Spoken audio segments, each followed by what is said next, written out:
Olá, tudo bem? Eu me chamo Alisson Stout e eu estou aqui para a gente conversar e falarmos mais sobre a programação neurolinguística e a comunicação. E para nós começarmos, nós precisamos, num primeiro momento, entender qual é a principal função do nosso sistema nervoso central, ou seja, o nosso cérebro. Ele foi programado para nos proteger e para garantir a nossa sobrevivência. Como é que ele faz isso? Através de um processo de economia de energia. Isso, e essa economia de energia, ela sempre nos mantém num estado mais confortável. Para isso, nós utilizamos padrões, que são padrões de comportamento que também são utilizados na nossa comunicação. Mas como funciona esse processo de criação dos padrões de comportamento e de comunicação? Você já pensou sobre isso? Pois é, isso se dá por uma equação.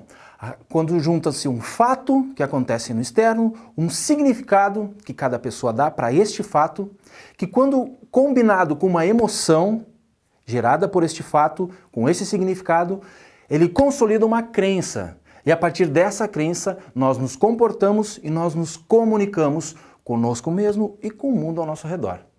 Ou seja, não existe aprendizado real e significativo sem a presença de emoção. E nós que estamos em sala de aula sabemos o quanto isso é importante, o quanto construir laços emocionais com os nossos alunos é importante e nos traz uma real e efetiva qualidade naquilo que estamos desempenhando em sala de aula. Então, a partir destas criações de novas trilhas neurais, é que nós formamos novos aprendizados. Nós temos padrões. Para que saiamos desses padrões, para que eles sejam atualizados, nós precisamos fazer repetidamente a mesma trilha neural. Eu costumo dizer que é a mesma coisa como se você fosse trilhar um caminho que nunca foi trilhado. Você vai fazer ele a primeira vez, até com que ele fique marcado. Da mesma forma isso acontece no nosso sistema nervoso central. É através desse reforço deste caminho neural é que nós marcamos eles cada vez mais e fazemos com que eles se consolidem no nosso comportamento, na nossa comunicação. E aí, sabendo disso, fica uma pergunta, um questionamento. Como nós lidamos com isso em sala de aula? Nós procuramos entender esse tempo necessário para que o aluno crie essas novas conexões? Ou nós estamos demasiadamente presos em cumprir as obrigações do currículo, deixando de lado o que realmente importa, que é a aprendizagem dos nossos alunos? E aí cabe ressaltar que não adianta fazermos as coisas apenas uma vez. Não se cria um hábito, não se forma um novo caminho neural apenas fazendo uma vez. Nós precisamos reforçar, nós precisamos ter a certeza de que este caminho está bem criado, está bem consolidado. É hora agora de nós falarmos de alguns pressupostos da neurolinguística.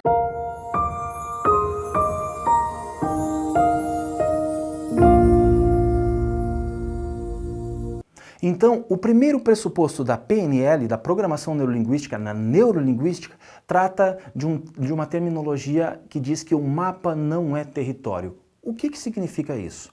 Mapa é quando o indivíduo forma, através das suas experiências, através daquilo que ele conhece, através da sua história, uma visão a respeito do mundo que acontece ao seu entorno. Que aí sim chamamos de território, ou seja, território é tudo que está no externo, é o fato que acontece e que não está internamente, não está munido, não está contagiado da minha interpretação, do meu significado, do significado que eu dou para aquilo que aconteceu. Ou seja, aquilo que acontece externamente está ligado a uma interpretação que eu vou dar, que você vai dar, enfim, que cada indivíduo nesse processo vai dar. Outro pressuposto diz que cada um faz o melhor que pode considerando o contexto e os recursos que possui naquele momento. Ou seja, sempre, em todo momento, sempre procuramos fazer o que é melhor naquele nosso contexto. Isso significa que talvez eu faça algo de uma determinada forma, e cada um de nós faz da sua forma, mas precisamos entender que este é o melhor que aquele ser humano, que aquele indivíduo pode fazer naquele momento, levando em conta os recursos que ele possui naquele momento. Um outro pressuposto diz respeito à intenção positiva de todo e qualquer comportamento. Como funciona isso? Aprendemos as coisas numa primeira vez e tivemos um comportamento que nos trouxe o resultado positivo. O nosso cérebro, por trabalhar com padrões, e procurando diminuir o gasto energético, ele replica esse padrão. Ou seja, quando encontramos uma situação que o nosso cérebro identifica que nós já passamos num outro momento e nos trouxe um resultado positivo, nós vamos replicar esse padrão. E esse comportamento, talvez com o passar dos anos, não nos traga aquele mesmo resultado que nos trouxe anteriormente. Outra pressuposição muito importante, principalmente para nós professores que trabalhamos em salas de aula. Nós aprendemos e trabalhamos muito sobre a lógica do erro e do acerto. Para a neurolinguística não existem erros, o que existem são resultados.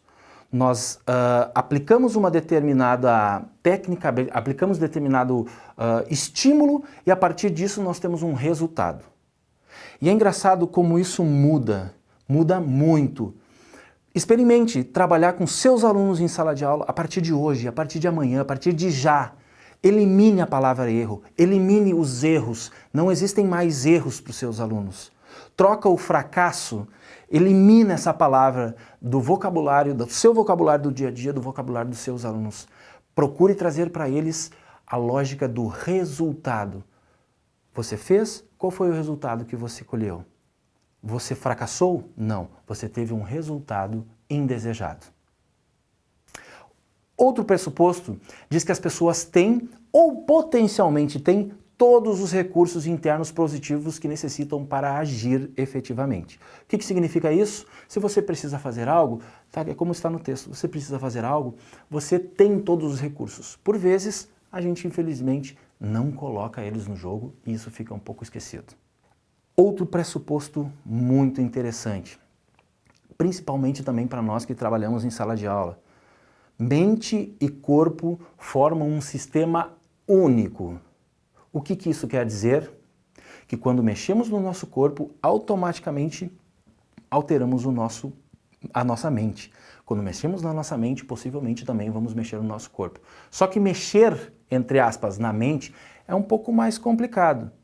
Agora, mudar a fisiologia do seu corpo é muito mais simples. E ao mudar a fisiologia do corpo, você automaticamente vai mudar a mente, o sentimento, a maneira como aquele indivíduo vai se postar. Ou seja, mude a fisiologia dos seus alunos quando necessário. Uma das ferramentas que é muito utilizada, por exemplo, por grandes palestrantes, por pessoas que carregam, que falam para grandes públicos, é justamente isso.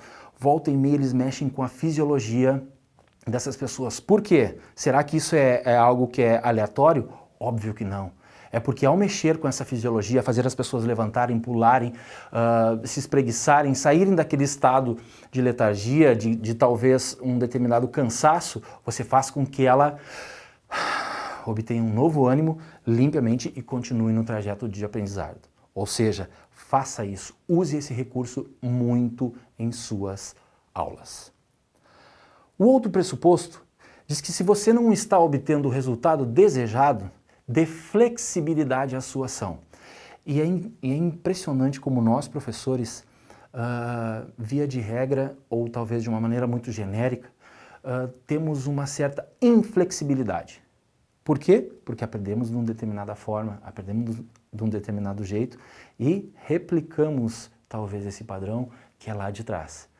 Traga flexibilidade, traga leveza na condução e você vai ver que o seu resultado, o resultado daquele que você está desejando, vai aparecer com muito mais tranquilidade. Mais um pressuposto diz que se você continuar fazendo as coisas exatamente como sempre fez, continuará a obter os resultados que você sempre teve. É lógico.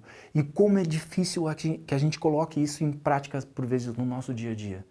Enfim, por essa questão do padrão de comportamento, não nos damos conta, não Não tomamos consciência de alguns padrões e acabamos por replicar.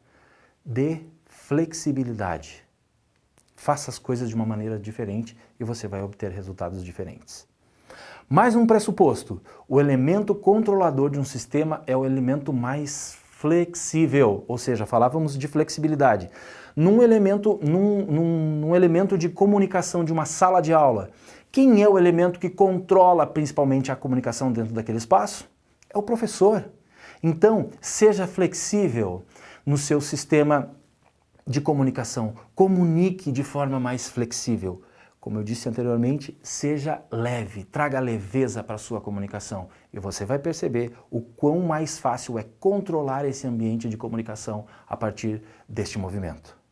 A outra pressuposição fala que a comunicação é avaliada pelo resultado que produz. Nós, quando nos comunicamos com os nossos alunos dentro de sala de aula, somos que tipo de professores?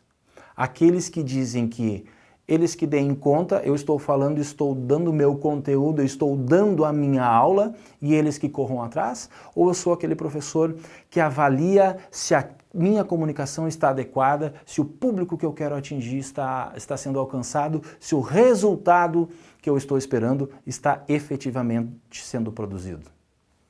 Cabe a gente pensar sobre isso. Então, a última pressuposição fala que o responsável pela comunicação é o comunicador. Óbvio, gente, óbvio. Se eu quero comunicar alguma coisa, eu não posso esperar que o outro entenda e adivinhe aquilo que eu quero. Essa responsabilidade é minha. Eu comunico e eu tenho que ter a responsabilidade de que as pessoas vão entender aquilo que eu quero comunicar e não aquilo que elas querem entender. É como diz a frase, eu sou responsável pelo que eu falo, não pelo que você entende. Mas faça o máximo para que as pessoas que estão te ouvindo entendam daquilo que você está falando. Certo, gente? Por hoje ficamos por aqui e nos vemos por aí. Até mais. Tchau, tchau.